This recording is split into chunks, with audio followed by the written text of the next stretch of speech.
जय श्री श्याम भक्तों, पुरुषोत्तम मास का पावन महीना चल रहा है और अब बस 5 ही दिन बचे हैं। इस 5 दिन में हम जल्दी उठ करके स्नान करें और अगर आपने अभी तक नहीं किया है तो इससे करने से हमें कुंभ का फल, स्नान करने का फल मिलता है। जो हम कुंभ में स्नान करके आते हैं, थोड़ा सा गंगा जल अगर घर में है तो वो गंगा जल डाल करके आप उसका स्नान कर सकते हैं। गंगा जल की एक बूंद जीभ पे रख सकते हैं, पूरे जन्मों का पाप धुल जाता है। दीप दान कर सकते हैं, श्रीमद् भागवत जी का पुस्तक दान दे सकते हैं, इससे करोड़ों कुलों का उद्धार करता है वो। कल हमने 25वें अध्याय का स्मरण किया था और आज हम 26वें अध्याय का स्मरण करेंगे। बोले विष्णु भगवान की जय। तुझ में राम मुझ में राम, सब में राम समाया, सबसे कर लो प्रीत जगत में कोई नहीं पराया। तुझ में राम मुझ में राम, सब में राम समाया, सबसे कर लो प्रीत जगत में कोई नहीं पराया। ना जाने किस मूर्ख ने यह लड़ना हमें सिखाया, किस से बैर करे हम कोई नहीं पराया। तुझ में राम मुझ में राम, सब में राम समाया, सबसे कर लो प्रीत जगत में कोई नहीं पराया। 26वां अध्याय। अब उद्यापन के पश्चात व्रत के नियम का त्याग करते हैं। वाल्मीकि ऋषि जी कहने लगे, हे राजन, संपूर्ण पापों का नाश तथा भगवान विष्णु की प्रसन्नता के लिए विधि पूर्वक ग्रहण किए हुए नियमों के त्याग को विधि कहते हैं। हे राजन, अयाचित व्रत में रात्रि के समय भोजन करने वाला मनुष्य ब्राह्मणों को भोजन करा के स्वर्ण का दान देवे। जो मनुष्य अमावस्या को भोजन करता है वह दक्षिणा सहित गो का दान देवे, और जो आंवला स्नान करता है वह दूध या दही देवे।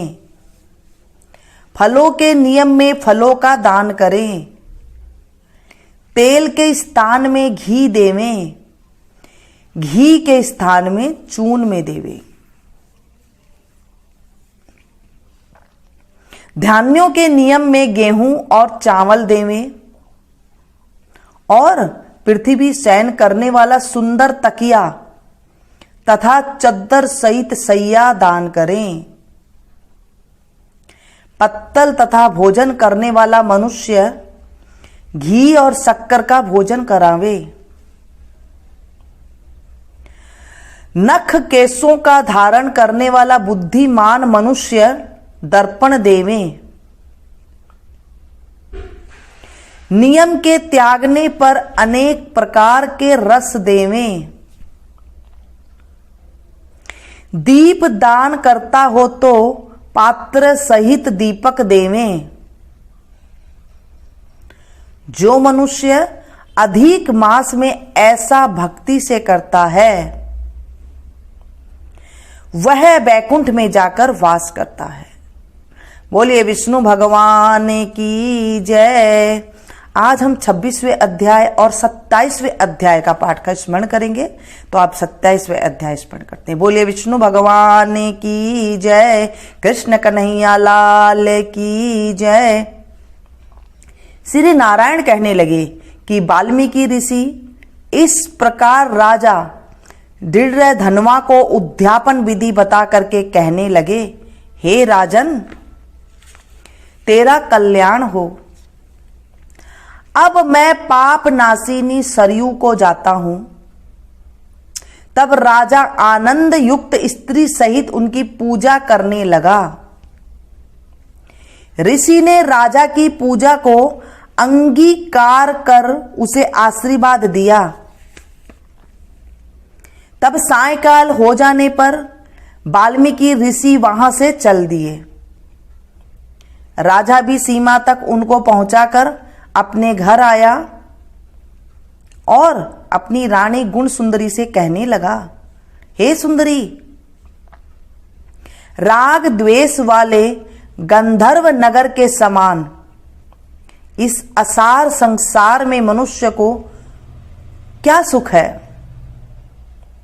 नाशवान शरीर को छोड़कर ध्रुव को प्राप्त करने के लिए, श्री पुरुषोत्तम का स्मरण करने के लिए मैं वन में जाता हूं। तब वह पतिव्रता ऐसे वचन सुनकर अत्यंत नम्रता से हाथ जोड़कर कहने लगी, हे पतिदेव, मैं भी आपके साथ चलूंगी। पतिव्रता स्त्रियों के लिए तो पति ही देवता है। इस प्रकार प्रिया का वाक्य सुनकर और अंगीकार करके राजा पुत्र को राज्याभिषेक कर स्त्री के साथ तत्काल मुनियों से सेवित वन को चला गया। इस प्रकार व्रत की विधि में स्थित हुए तपोनिधि राजा की वह पतिव्रता रानी सेवा में तत्पर रहती। राजा के इस प्रकार करते हुए संपूर्ण पुरुषोत्तम मास के समाप्त होने पर वहां पर विमान आया और विमान पर चढ़कर दोनों सुंदर नवीन शरीर धारण कर तत्काल गोलोक में चले गए। श्री नारायण जी बोले, हे नारद, इस पृथ्वी तल में पुरुषोत्तम मास के समान कुछ भी नहीं है। 1000 जन्मों तक तप करने से भी वह फल नहीं मिलता है जो पुरुषोत्तम के सेवन से मिलता है। जैसे बंदर के 3 रात्रि स्नान करने से करोड़ों जन्मों के पाप नष्ट हो गए थे, श्री पुरुषोत्तम मास में अनजाने में ही उस दुष्ट बंदर का स्नान होने से पूर्व कुकर्मों का नाश हो गया था और वह सुंदर शरीर धारण कर विमान पर चढ़कर गोलोक को चला गया था। तपोनिधे, सब लोगों के हित के लिए वह कथा मेरे से कहिए कि उस बंदर के 3 रात्रि वहां पर स्नान किया, वह बंदर कौन था, उसने क्या आहार किया, क्या उत्पन्न हुआ और उसके अनजाने ही पुरुषोत्तम मास में स्नान करने का क्या फल हुआ। श्री नारायण बोले, केरल देश में उत्पन्न अत्यंत लोभी एक ब्राह्मण था। इस कर्म से लोक में वह कंजूस नाम से विख्यात था। यद्यपि उसके पिता ने उसका चित्र शर्मा नाम रखा था। वह कभी भी कोई धार्मिक कृत्य नहीं करता था। एक वन में विचरने वाला माली उसका मित्र था। वह ब्राह्मण सदैव अपने उस मित्र माली के पास जाकर और रोकर बारंबार अपना दुख कहा करता था कि नगर के रहने वाले सदैव मेरा तिरस्कार ही करते हैं। इससे इस नगर में रहना अति कठिन हो गया है। वह माली उसको दीन जानकर दया करता हुआ बोला, हे चित्र शर्मा, तुम इस समय बाड़ी में रहो। कंजूस माली के वचन सुनकर बड़े आनंद से उस बाड़ी में रहने लगा। नित्य उसके निकट रहता और उसकी आज्ञा का पालन करता। इससे उस माली का उस ब्राह्मण पर दृढ़ विश्वास हो गया। तब उस माली ने अत्यंत विश्वास से अपने समान उस बाड़ी का उसको अधिपति बना दिया और सब प्रकार से बाड़ी की चिंता छोड़कर स्वयं ने राज मंदिर में नौकरी कर ली।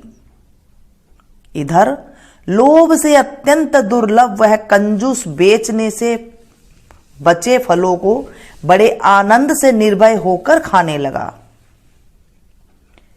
उस वाणी से उत्पन्न हुए द्रव्य को निर्भर होकर आप ही ग्रहण कर लेता, और जब बाड़ी का माली पूछता तो असत्य बोलकर बहाना करता। इस प्रकार बुढ़ापे से गलित शरीर वाला वह दुर्बुद्ध कंजूस 87 वर्ष का हो गया था। तत्पश्चात वह मूढ़ व्यक्ति वाला कंजूस मृत्यु को प्राप्त हो गया। उसको जलाने के लिए काष्ठ भी नहीं मिला, लकड़ी भी नहीं मिली उसे जलाने के लिए।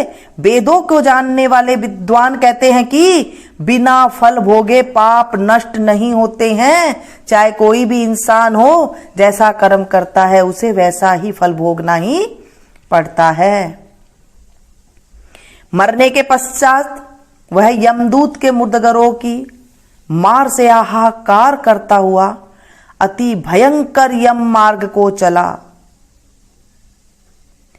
विलाप करते हुए, रोते हुए उस ब्राह्मण को यमराज के दूत यमराज के निकट लेकर के गए। चित्रगुप्त उसको देखकर, उसके शुभ अशुभ कर्मों को देखकर अपने स्वामी धर्मराज से कहने लगा, यह कंजूस ब्राह्मण अधर्मी है। इस दुर्बुद्धि वाले धन के लोभी का कुछ भी कार्य अच्छा नहीं है, इसके कुछ भी कर्म अच्छे नहीं है। यह बड़ा भारी पापी है। यह बाड़ी में रहता हुआ बड़े पाप कर्म करता रहा है। बाड़ी के मालिक का माली से विश्वासघात किया है। श्री नारायण जी बोले, हे नारद, इस प्रकार चित्रगुप्त के वाक्य सुनकर धर्मराज अत्यंत क्रोध से भरे हुए वचन से बोले, यह 1000 वर्ष तक बंदर की योनि में रहे और विश्वासघात का फल इसको बाद में मिलेगा। बोले विष्णु भगवान की जय, कृष्ण कन्हैया लाल की जय। आज हम गजेंद्र मोक्ष का पाठ का स्मरण करेंगे। आज के दिन जब हम गजेंद्र मोक्ष का पाठ का स्मरण करते हैं तो हमारे करोड़ों गुना पाप की दूरी हो जाती है। गजेंद्र मोक्ष। नाथ कैसे गज को फंद छुड़ायो, नाथ कैसे गज को फंद छुड़ायो, यह अचरज मोही आयो। गज और ग्राह लड़त जल भीतर, लड़त लड़त गज हरायो। जो भर सूंड रही जल ऊपर, तब हरि नाम पुकार्यो। नाथ कैसे गज को फंद छुड़ायो, यह अचरज मोही आयो। सबरी के बेर सुदामा के तंदुल, रुचि रुचि भोग लगायो। दुर्योधन की मेवा त्यागी, साग विदुर घर खायो। नाथ कैसे गज को फंद छुड़ायो, यह अचरज मोही आयो। बैठ पताल काली नग नाथ्यो, फण पर नृत्य करायो। बैठ पताल काली नथ नाथ्यो, फण पर नृत्य करायो। गिरि गोवर्धन कर पर धार्यो, नंद को लाल कहायो। नाथ कैसे गज को फंद छुड़ायो, यह अचरज मोही आयो। असुर बकासुर मारियो, दावा नलपान करायो। खंब पाड़ हिरणाकुश मारियो, नरसिंह नाम धरायो। नाथ कैसे गज को फंद छुड़ायो, यह अचरज मोही आयो। अजामील गज गणिका तारी, द्रौपदी को चीर बढ़ायो। स्तन पान कर पूतना मारी, कुब्जा को रूप बनायो। नाथ कैसे गज को फंद छुड़ायो, यह अचरज मोही आयो। कौरव पांडव का युद्ध रचायो, कौरव मार हटायो। दुर्योधन का मान घटायो, मोही भरोसा आयो। नाथ कैसे गज को फंद छुड़ायो, यह अचरज मोही आयो। सब सखियां मिल बंधन बांधियो, रेशम गांठ बंधायो। छूटे नहीं राजा जी का कंगन, कैसे गोवर्धन उठायो, नाथ कैसे गज को फंद छुड़ायो, यह अचरज मोही आयो।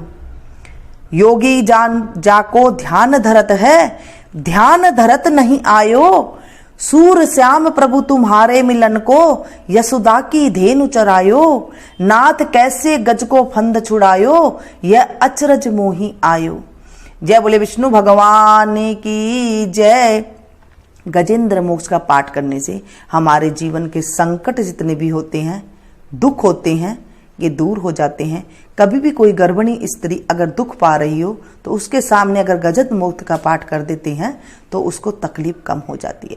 बोलिए विष्णु भगवान की जय, कृष्ण कन्हैया लाल की जय।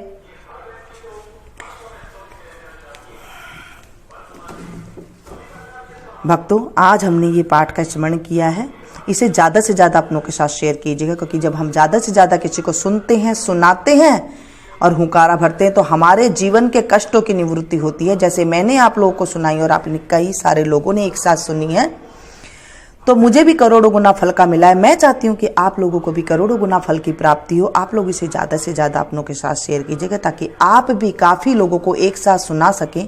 जब हम किसी को अच्छा कर्म सुनाते हैं तो हमारे कर्म में उनके जो कर्म होते हैं 16वां हिस्सा हमें पुण्य की प्राप्ति हो जाती है। तो ये थी छोटी सी जानकारी। मिलती हूँ फिर से एक नई वीडियो में नई जानकारी के साथ। Thank you. जय श्री श्याम भक्तों, पुरुषोत्तम मास का पावन महीना चल रहा है।